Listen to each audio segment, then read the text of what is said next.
tu Dios en medio nuestro, en nuestras vidas, Señor. Padre, en el nombre de Jesús. Tu palabra dice, Señor, en 2 Corintios 10:4, que las armas de nuestra milicia son poderosas en Dios para destruir fortalezas, para derrumbar argumentos y todo orgullo y altivez que se levante en contra del conocimiento de tu palabra. Y en esta noche, Señor, atamos todo pensamiento, Dios, y los llevamos cautivo a la obediencia en Cristo Jesús, y declaramos la presencia tuya en este lugar, en cada corazón, Señor, en cada vida, oh Dios, ministrando, Señor, en el nombre de Cristo Jesús. Amén. Bueno, la palabra de esta noche dice que la llenura del Espíritu Santo nos lleva a estar en la presencia de Dios. ¿Cuántos han estado en la presencia de Dios? Muy poquitos hemos estado en la presencia de Dios, pero Dios nos quiere enseñar cómo estar en su presencia. ¿Quién quiere saber cómo estar en la presencia de Dios?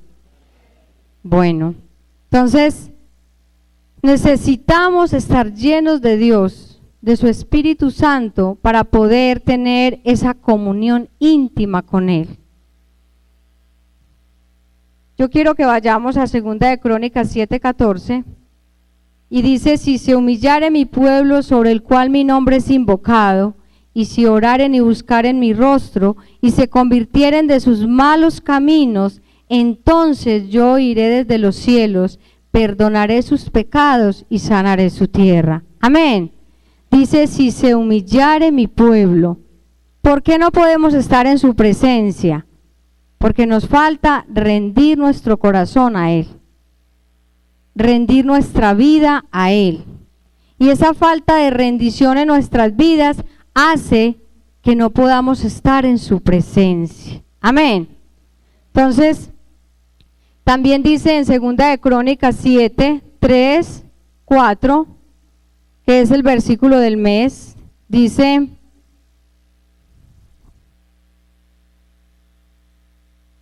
Segunda de Crónicas 3:4. Dice, perdón, 2 de Crónicas 7:3-4.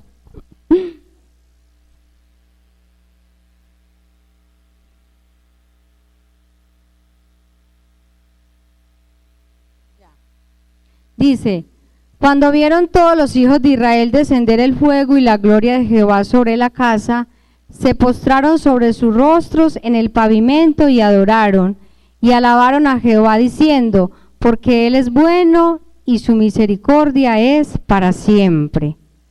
Entonces el rey y todo el pueblo sacrificaron víctimas delante de Jehová. Amén.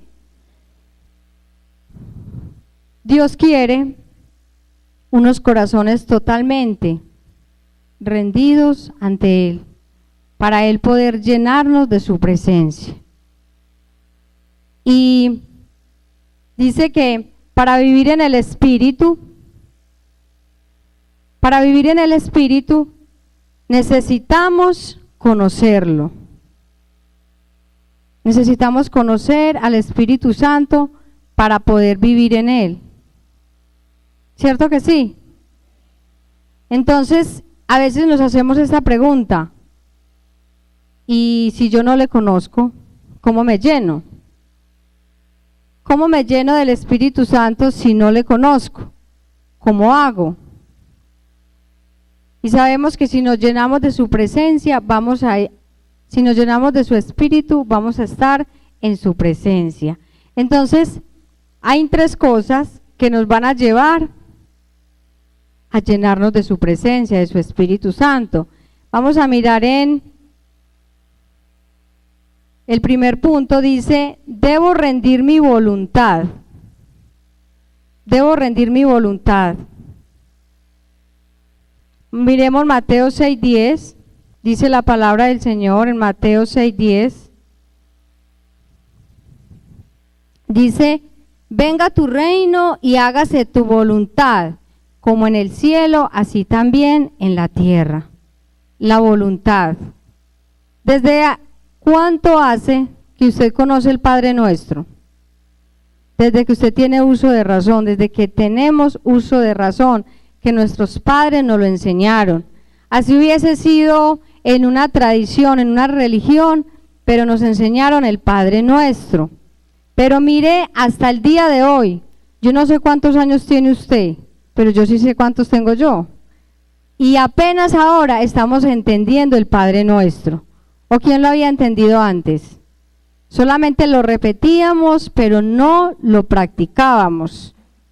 Entonces, la palabra practicada es la que nos lleva a ver la gloria de Dios. Y eso es lo que Dios nos está permitiendo en este momento, aprender. Amén. Dice que se haga tu voluntad aquí en la tierra, así como se hace allí en el cielo. Y nosotros no entendemos la profundidad que tiene esta frase, porque nuestro orgullo no nos deja rendir nuestra voluntad a Dios. Mi propio deseo, mis sueños, mis metas, mis anhelos, mis deseos, no nos permiten rendir nuestra voluntad a Dios. Entonces, de esa forma, tampoco vamos a ser llenos del Espíritu. Tampoco vamos a estar en su presencia. Porque a veces pensamos, cuando yo me muera, si yo me arrepentí, entonces yo voy a ir a la presencia de Dios, y eso es verdad. Pero resulta que el reino de los cielos empieza aquí en la tierra. Aquí en la tierra empieza el reino de los cielos. ¿Y sabe qué es lo más tremendo? Que usted entra al reino de los cielos aquí. Si usted no entra aquí, tampoco entra allá. Y entonces estamos aquí con una mentira pensando, no, es que yo voy a la iglesia y entonces cuando me muera voy a entrar al cielo, voy a decirle a Pedrito que me deje entrar. No, eso no es verdad. El reino de los cielos empieza aquí en la tierra. Entonces, si aquí nos llenamos de Dios y hacemos su voluntad, entonces vamos a entrar derechito al reino de los cielos, allí en esa morada celestial que Dios ha preparado para nosotros. Amén. Entonces, tenemos que estar dispuestos a rendir nuestra voluntad a Dios. A medida que usted rinda su voluntad a Dios, la presencia de Dios llega a su vida. Cuando usted sigue insistiendo en seguir caminando por donde usted quiere, no va a pasar nada. Usted puede venirse a sentar acá, yo me puedo venir a sentar acá, pero si no decido rendir mi vida a Dios, si no rindo mi alma, mi corazón a Él, entonces, ¿qué va a pasar? ¿Y qué es rendir mi voluntad? No es lo que yo pienso, es lo que Dios piensa. Y para usted saber qué es lo que Dios piensa, tenemos que ir a la palabra de Dios, y ahí le enseña a usted qué es lo que Dios piensa, porque aquí está la mente de Dios, aquí está el pensamiento de Dios. Ay, pero es que usted ¿cómo sabe? Por la palabra, porque si usted mira acá donde está la pasta de la Biblia, dice palabra de Dios. Si es la palabra de Dios, entonces vamos a obedecer, no lo que yo pienso, no lo que me enseñaron, no lo que me enseñaron desde niño a creer que hasta ahora no me ha dado resultado. ¿O a quién le ha dado resultado a lo que ha aprendido hasta hoy? A nadie. A nadie, a ningún ser humano le da resultado vivir de tradiciones, vivir de enseñanzas, ni siquiera nuestros padres. ¿Cómo viven nuestros padres? Entonces, ¿qué nos muestra esto? Que necesitamos vivir en la voluntad de Dios. Amén. Entonces, dice que hacer la voluntad de Dios es morir a mi yo. Morir a mi yo es hacer la voluntad de Dios. Mi yo. ¿Qué es morir a mi yo? Todo lo que yo pienso, todo lo que yo creo. Y eso no es fácil, porque si usted mira, cuando dos personas están hablando, cada uno quiere tener la razón. Si usted ve en la relación de pareja, ¿cuál es el conflicto mayor? No es que yo tengo la razón, no es que yo tengo la razón. Pero por eso aprendemos a vivir con Dios bien. ¿Por qué? Porque ya no es Él ni soy yo, es lo que dice Dios. Entonces, si Él obedece lo que Dios dice y yo obedezco lo que Dios dice, pues entonces vamos a poder vivir en pareja. Amén. Por eso es tan importante la palabra de Dios, porque esa es la que nos lleva realmente a que Dios es el que tiene aquí la razón. Dios es el que nos enseña realmente a vivir, porque nosotros no sabemos vivir. Si usted mira, educar bien los hijos no es fácil, vivir en pareja no es fácil, vivir con nuestros hermanos no es fácil, vivir con nuestros padres no es fácil. ¿O para quién es fácil? ¿Cierto que no es fácil? Entonces, para eso es la palabra de Dios nos une. La palabra de Dios nos lleva a rendir la voluntad y a decir, no es usted ni soy yo, es Dios. ¿Qué dice Dios? Que tengo que pedir perdón. Yo voy a ir a pedir perdón, pero si no pido perdón, entonces no estoy en la voluntad de Dios. ¿Por qué? Porque Dios siempre, Jesucristo nos enseñó, nos dio ese ejemplo de pedir perdón, porque de esa forma vamos a sanar esas heridas del corazón. Vamos a poder avanzar, porque todos nos equivocamos. ¿O aquí hay un perfecto? No existe, solo Dios. Entonces, miremos este otro punto. No, pero antes de pasar ahí, miremos en Juan 12:24. Juan 12:24 dice, si el grano no cae en tierra y muere, queda solo, pero si muere, lleva mucho fruto. ¿Quién es el grano? Responda, ¿quién es el grano? Nosotros somos el grano. Dice, de cierto os digo que si el grano de trigo no cae en la tierra y muere,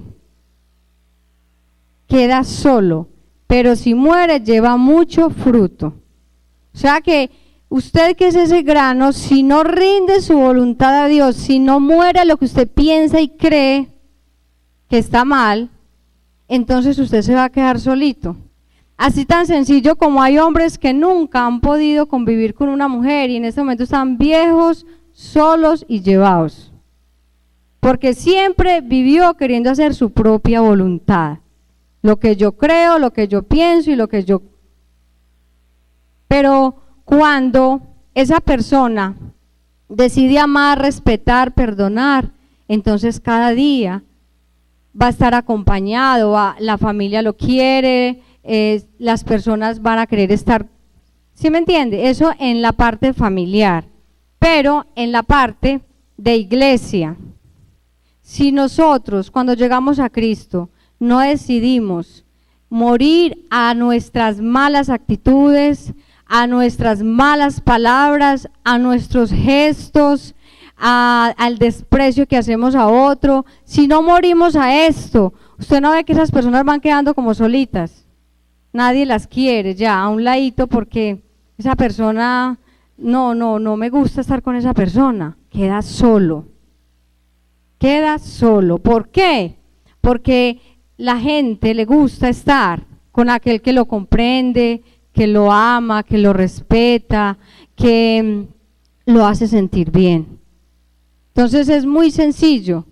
Igualmente en nuestra vida acá también está hablando de esas personas que a lo que las personas de afuera ven las actitudes, la forma de ser, entonces le siguen. Y por eso son personas que ganan almas, que lo siguen. ¿Por qué? Porque dicen, no, esta persona tiene algo especial.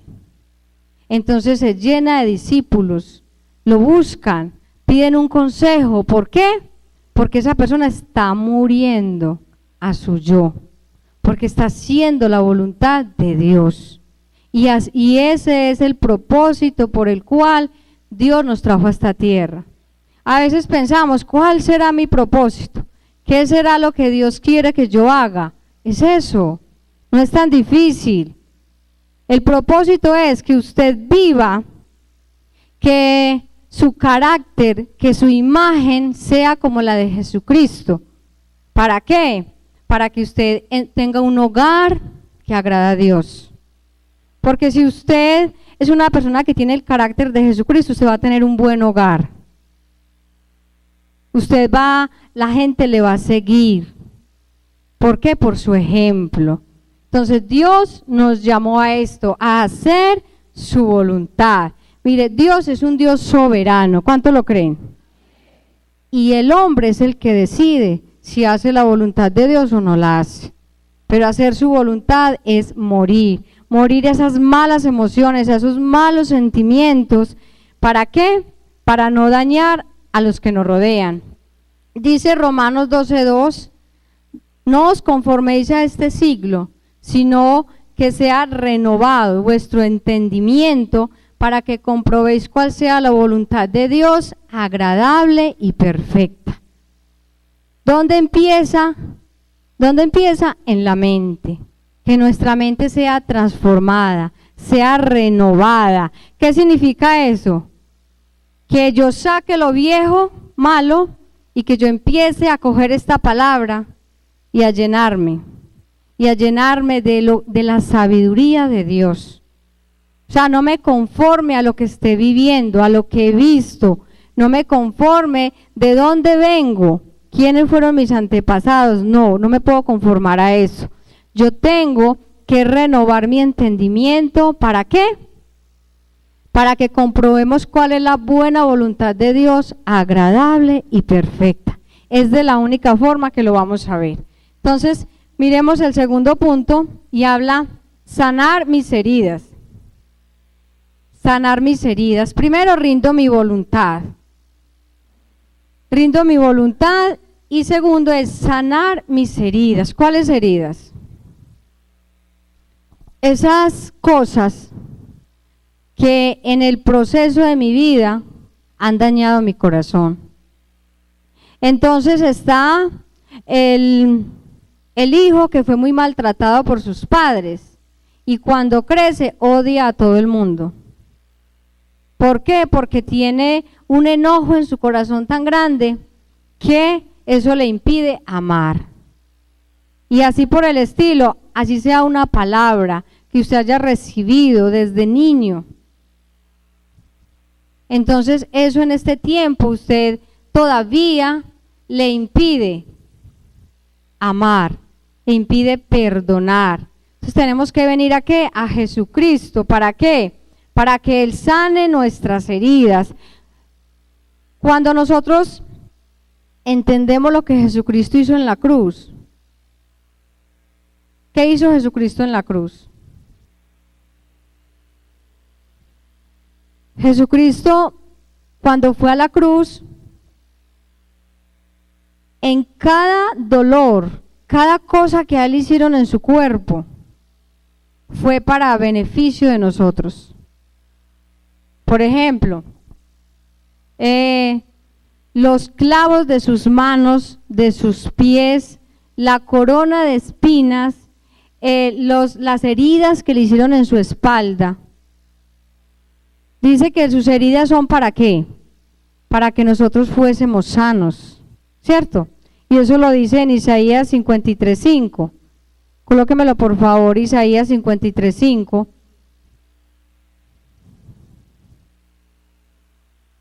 Dice, mas Él herido fue por nuestras rebeliones, molido por nuestros pecados, y el castigo de nuestra paz fue sobre Él, y por sus llagas fuimos nosotros curados.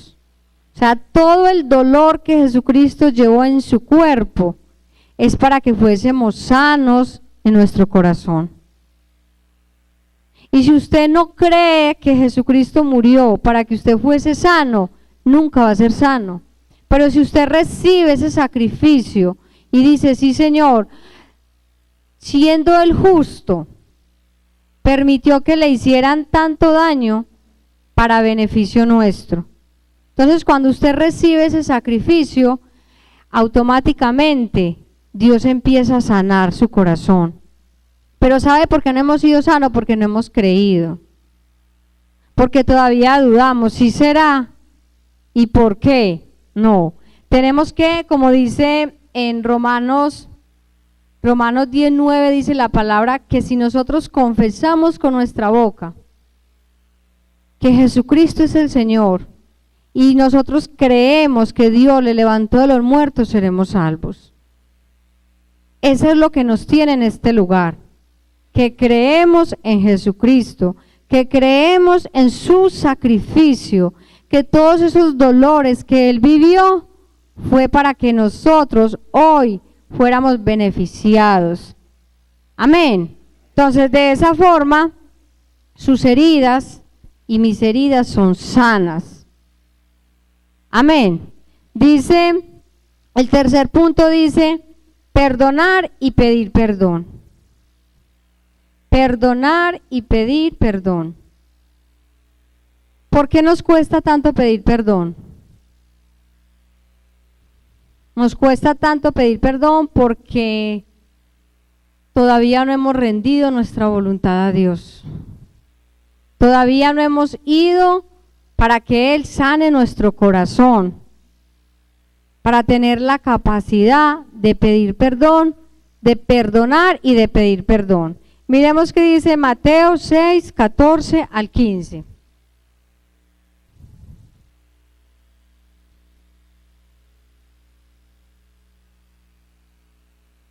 Dice, porque si perdonáis a los hombres sus ofensas, os perdonará también a vosotros vuestro Padre Celestial.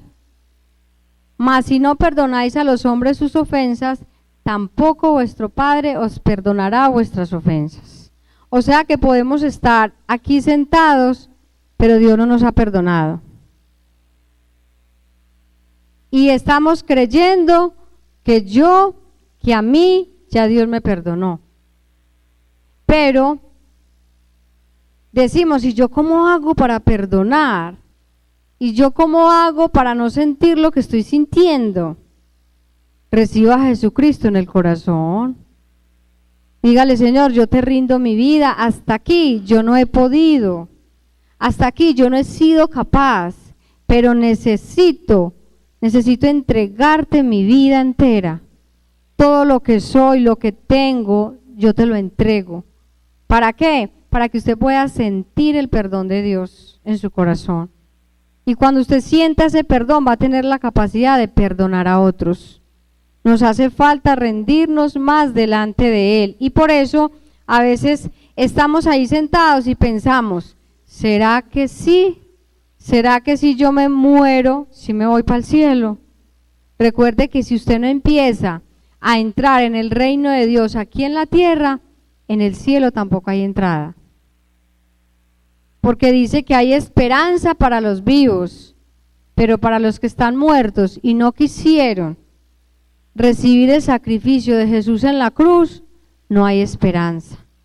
Entonces, ¿qué tenemos que hacer? Recibir ese perdón, ponerme a cuentas aquí en la tierra. ¿Con quién? Con todas las personas, con todos mis familiares, ponerme a cuentas, porque dice muy claro la palabra, si usted no perdona, entonces yo tampoco le perdono. Y dice, a veces decimos, sí, es que Dios es muy bueno, sí, Dios es amor y Dios es muy bueno, pero Él también cumple su palabra, porque Él no es un hombre que miente, ni se arrepiente de lo que dice. La palabra ya fue escrita y entonces el que obedece la palabra, pues entonces recibe las bendiciones que dice la palabra. Pero si nosotros somos duros de corazón, no vamos a ver nada. Y lo peor de todo es que vamos a perder la salvación. ¿Vamos a perder qué? Y estamos sentados creyendo, no, es que yo aquí estoy entre todos y por ahí derecho me llevan a mí.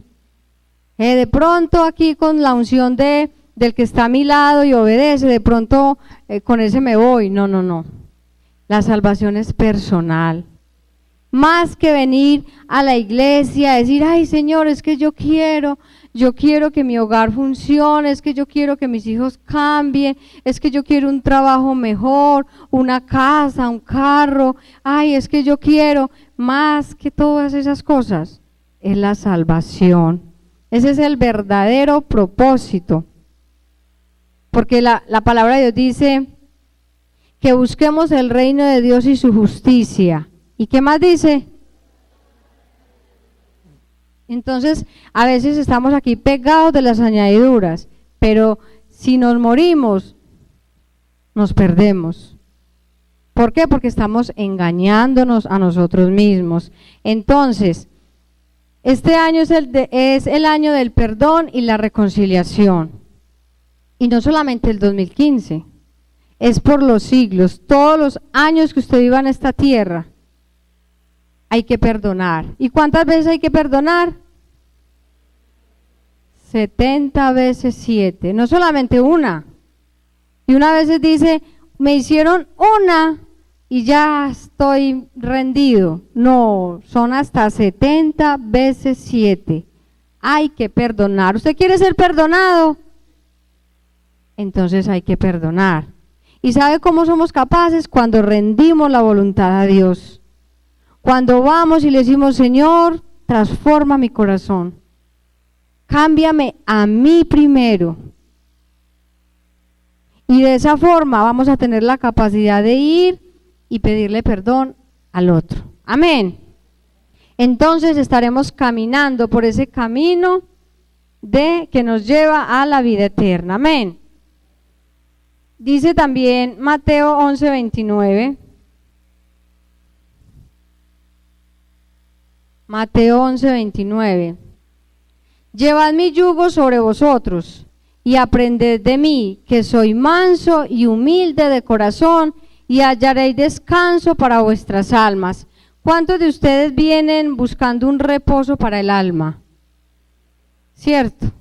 Uno a veces se siente, como decía ahorita Juliet, usted puede tener la alacena llena, usted puede tener ropa para estrenar, usted puede tener un carro último modelo, pues yo nunca lo he tenido, pero yo sé que ni teniéndolo. Usted puede tener la mejor casa, pero si su alma no tiene reposo, usted no tiene nada. No tiene nada. Y lo tremendo es que vamos buscando esas cosas. Pero ¿por qué Dios no nos las da así? Porque Dios sabe que esa no es la solución para nuestras vidas. Que eso, en vez de darnos una vida abundante, nos destruye. ¿Por qué? Porque nuestro corazón todavía está dañado. Porque no hemos querido reconocer que todavía hay heridas, que hay falta de perdón. Y cuando un corazón tiene heridas y tiene falta de perdón, ¿sabe cómo se pone cuando consigue algo? Orgulloso, vanaglorioso, maltrata, destruye. ¿Cómo seríamos? Nos acabaríamos. Entonces, para usted y yo recibir una bendición grande de Dios, Dios primero se asegura de tener un corazón para Él. Un corazón que no va tras las cosas vanas de la vida. Ay, pero es que usted, ¿por qué no tiene un pasaje y usted es cristiano? Ah, porque Dios le está formando su corazoncito. Porque Dios le está mostrando que depende de Él. Y porque dice la palabra también en el Salmo 7:9, dice que Dios prueba la mente y el corazón. Él quiere ver usted que tanto lo ama, que tanto está dispuesto a dejar por Él. Si usted mira a los discípulos, ellos lo dejaron todo por seguir a Jesús. Entonces, de ese modo, Él quiere que nosotros seamos así, que lo dejemos todo. ¿Qué es dejar todo? Todo aquello que me impide buscar a Dios. Lo que a usted le impide buscar a Dios, Él quiere que lo deje. ¿Por qué? Porque eso no te va a dejar buscar a Dios, sino que va a ocupar el lugar de Él. Entonces, por eso es que somos tratados, por eso nuestro corazón es tratado, por eso nuestro corazón es formado, por eso duele, por eso nos sentimos a veces humillados. Pero la palabra es muy clara cuando dice que el que se humilla será enaltecido. Y el que se enaltece, ¿será qué? Ah, ¿sí ve? Pero queremos siempre estar enaltecidos y que Dios nos enaltezca más. ¿Para qué? No. Dios quiere, así como Jesús Dice que teniéndolo todo y siendo dueño de los reinos y de todo el universo, Él dijo, lo dejo todo y me hago pobre para que ustedes sean ricos. Y nosotros no tenemos nada y nos creemos que tenemos mucho. Y entonces dañamos. Y eso no le agrada a Dios. Dios quiere un corazón humilde, sencillo, un corazón dadivoso, un corazón que no cambia, no cambia. Si hay mucho, si hay poquito, no cambia. Le seguimos buscando, riéndonos, llorando, pero le buscamos. Esos son los corazones que Dios quiere. Porque también nos pintan un evangelio. Ay, es que si usted busca a Dios, usted no le va a pasar nada malo. Eso es una mentira, porque la palabra de Dios dice, en el mundo tendréis aflicción, pero confiad que yo he vencido al mundo. Entonces Él promete estar con nosotros y bendecirnos, pero Él se quiere asegurar que no le vamos a dejar, que no lo vamos a abandonar, sino que vamos a estar con Él. Y Él no es el beneficiado, ¿quién es? Nosotros somos los beneficiados. ¿Por qué? Porque nos va a bendecir aquí en esta tierra y nos va a dar la vida eterna. Amén. Miremos qué dice 2 Corintios 2, 10 al 11. 2 Corintios 2, 10 al 11. Dice, y al que vosotros perdonáis, yo también, porque también yo lo que... Y al que vosotros perdonáis, yo también, porque también yo lo que he perdonado, lo he perdonado, si algo he perdonado por vosotros, lo he hecho en presencia de Cristo. O sea que lo que ahorita hacía Steven, pedir perdón en el nombre de Jesús. Yo quiero que usted haga un ejercicio, pero que ese ejercicio lo practique y lo practiquemos. Porque usted sabe que la práctica es la que hace ¿qué? Ajá. Entonces, si practicamos, nos vamos a volver maestros del perdón. Yo quiero que la persona que usted tiene a su lado, yo no sé a quién le tocó, pero yo quiero que usted lo mire a los ojos, lo mire a los ojos y le diga, yo te pido perdón en el nombre de Jesús. Pero yo veo que hay unos que no me están haciendo caso. Yo te pido perdón en el nombre de Jesús por lo que yo he hecho, dicho, por mis actitudes malas que a ti no te han agradado. Yo te pido perdón en el nombre de Jesús, como dice esta palabra. Dice que en presencia de Jesucristo yo debo pedir perdón. Y dice, y al que vosotros perdonéis, yo también lo perdono. O sea que esas palabras, aunque parecen ridículas, son como mágicas. Hacen que pase algo en el ambiente espiritual y que lo tenemos que hacer continuamente. Por eso tenemos que practicarlo. ¿Para qué? Para que se nos haga fácil, fácil. Y cuando le sea difícil, entonces se postra y le dice al Señor, dame la capacidad de perdonar, de que esto que siento en mi corazón se vaya, porque no lo quiero. Y luego ir a pedirle perdón a Dios, porque es que nosotros somos muy prácticos y somos muy buenos para acomodar la palabra, ¿sabe? Vamos y le decimos al Señor, perdóname, Señor. Pero el otro que está al lado está bien ofendido conmigo y a ese sí no le pido perdón. No, así no es. Primero me pongo a cuentas y luego voy a Dios. Primero me pongo a cuentas y luego voy a Dios. Y la palabra es muy clara cuando dice, si usted va a ofrendar y usted sabe que su hermano tiene algo contra ti, ve tú y pídele perdón. Y deja ahí la ofrenda. Cuando le pida perdón, entonces bien pueda ofrende. O sea que a Dios no le interesa ni su diezmo, ni su ofrenda, si usted tiene un corazón dañado, si usted tiene un corazón cargado, lleno de rencor. Mire, las iglesias no son para hacer rico a nadie. Yo sé que el enemigo ha trabajado fuertemente para dañar la obra de Dios, pero las iglesias son para traer esa reconciliación del ser humano con Dios.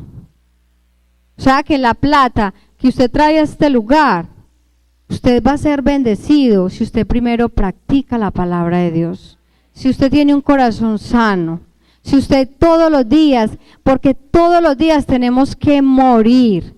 A veces decimos, no, es que yo ya le pedí perdón hace un año. No, pero es que todos los días tenemos que pedir perdón. ¿Por qué? Porque todos los días hay situaciones y hay cosas que no nos van a gustar y que el enemigo es experto en trabajar esa área para cargar nuestro corazón. Miremos qué dice el 11, por favor. Dice, para que Satanás no gane ventaja alguna sobre nosotros. ¿Para qué hay que pedir perdón? Él lo que quiere es que nosotros estemos peleados, disgustados, enojados, pensando mal del otro. Cuando usted tiene rabia, ¿qué piensa? Usted no piensa cosas bonitas, usted piensa cosas feas, feas. Y esa es la obra del diablo. Entonces, para que Satanás no gane ventaja, tenemos que practicar el perdón.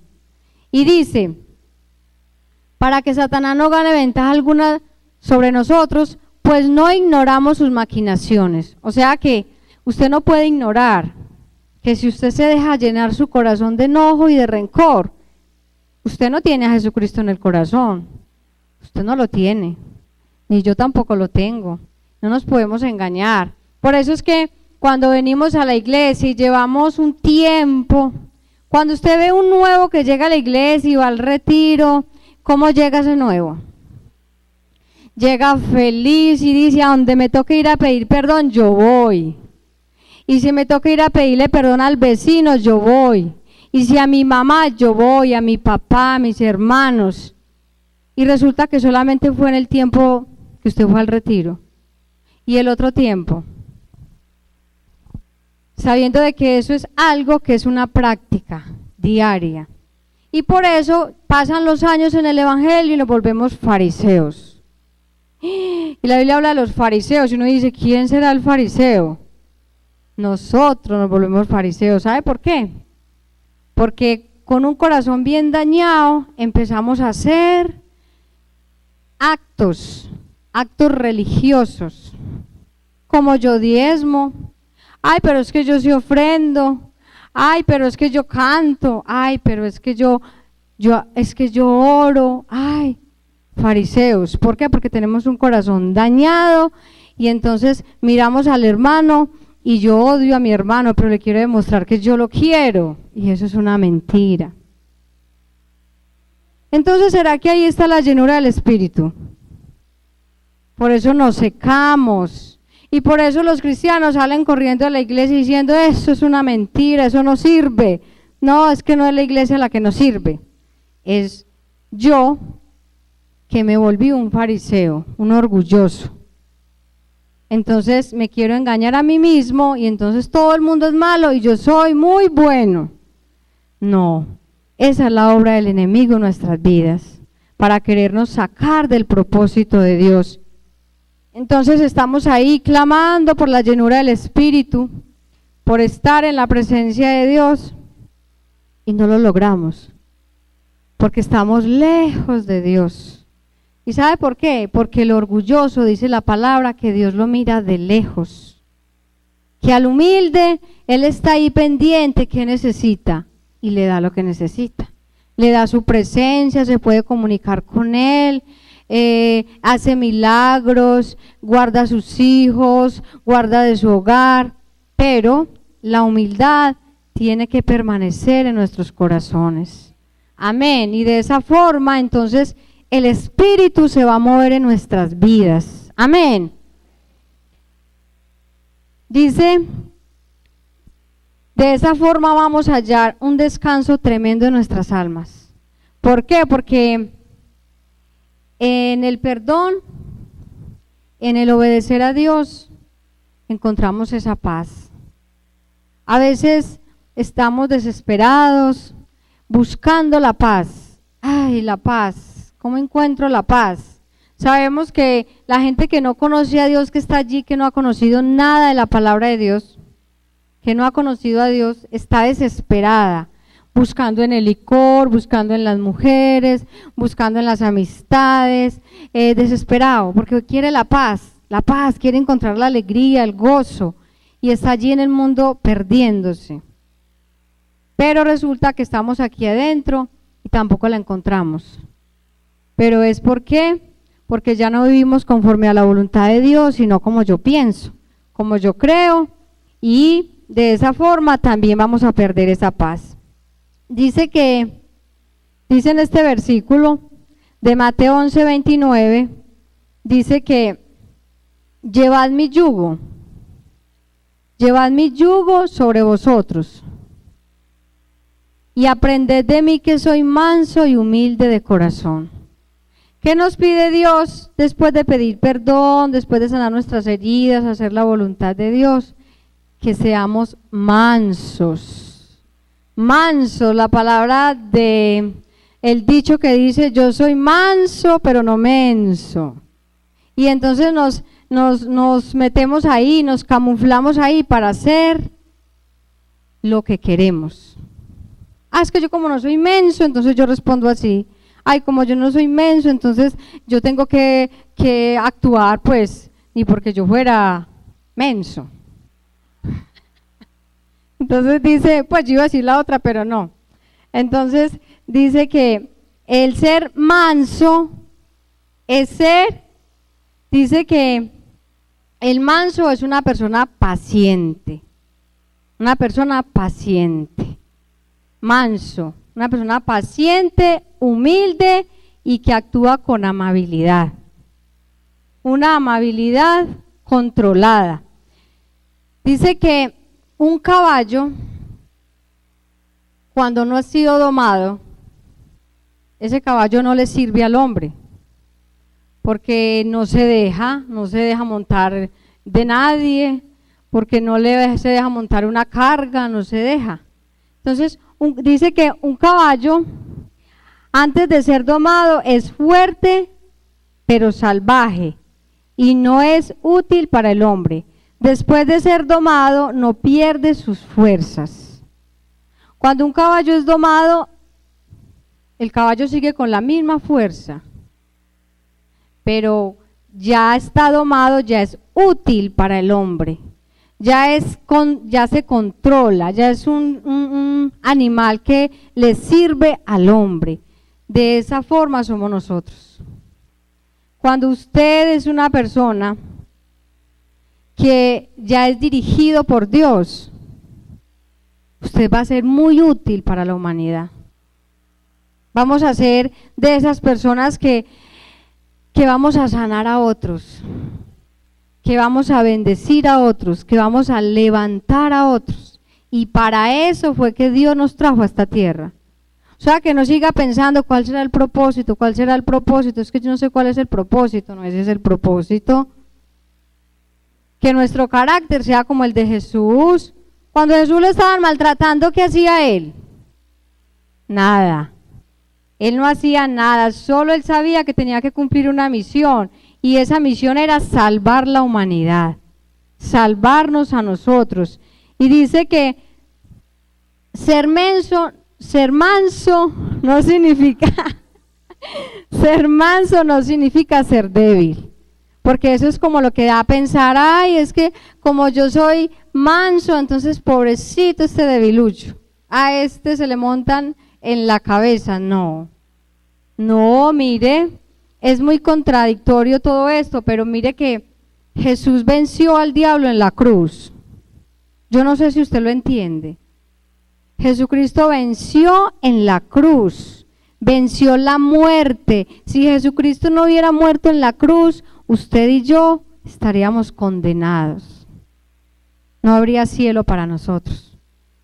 Entonces, esa supuestamente debilidad, esa actitud de él, de dejarse hacer lo que quisieran hacer con él, lo llevó a una victoria grande.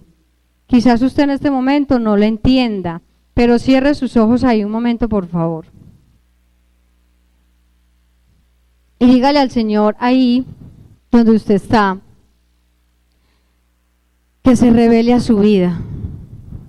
Dígale al Espíritu Santo de Dios que más que esperar un viento recio, más que esperar un viento recio, más que esperar que venga el Espíritu y me haga, no, que se revele a su vida, a mi vida.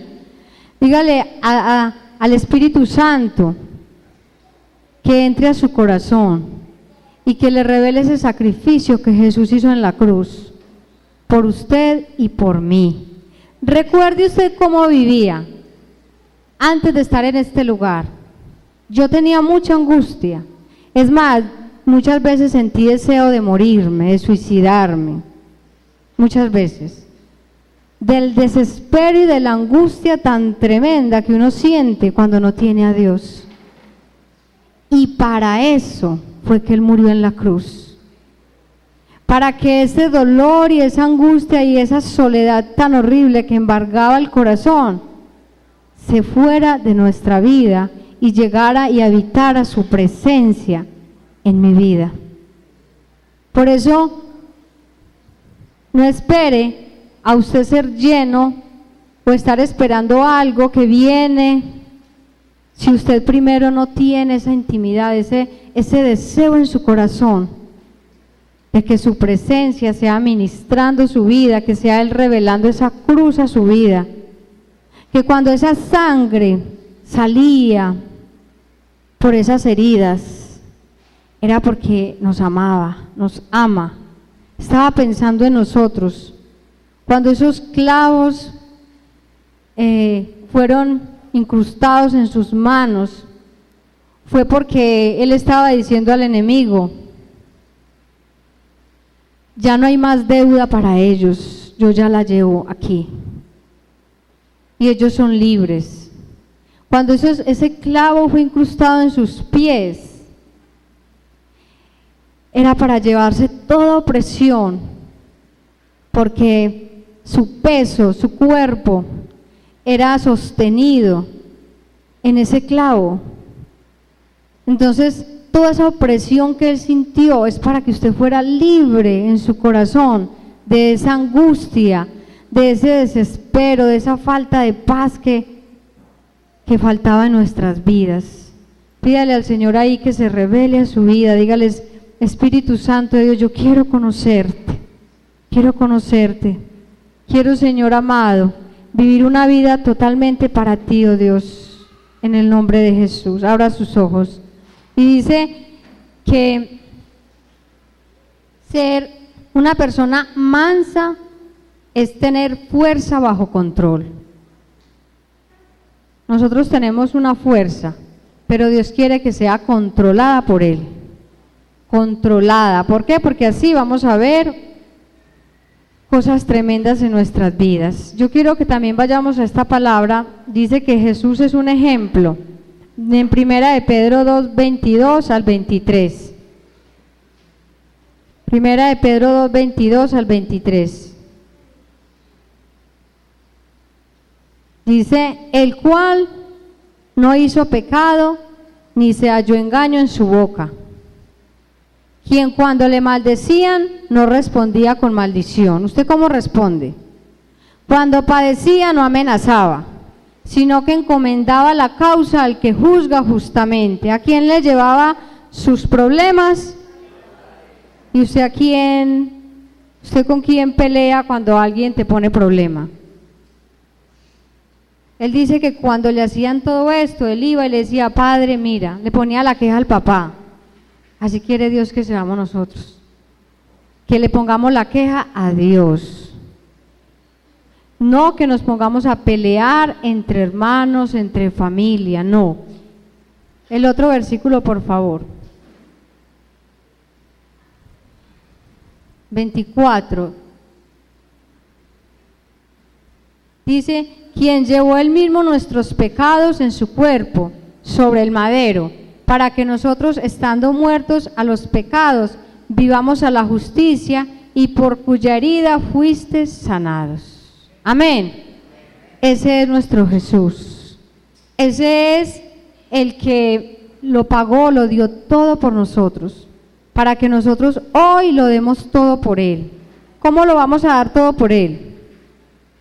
Muriendo a nuestro yo, a nuestra propia voluntad, porque la Biblia dice, el que muere con Cristo va a resucitar con Jesucristo.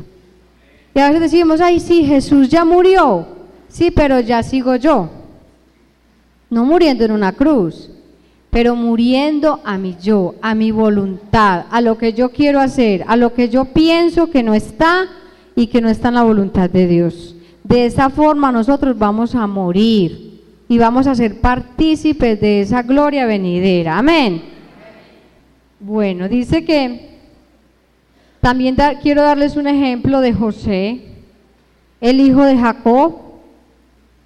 José, el hijo de Jacob, fue un hombre de una familia que tenía 12, eran 12, o sea, tenía 11 hermanos.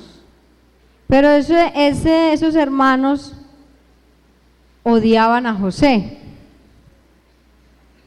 no querían a José. ¿Quién conoce la historia?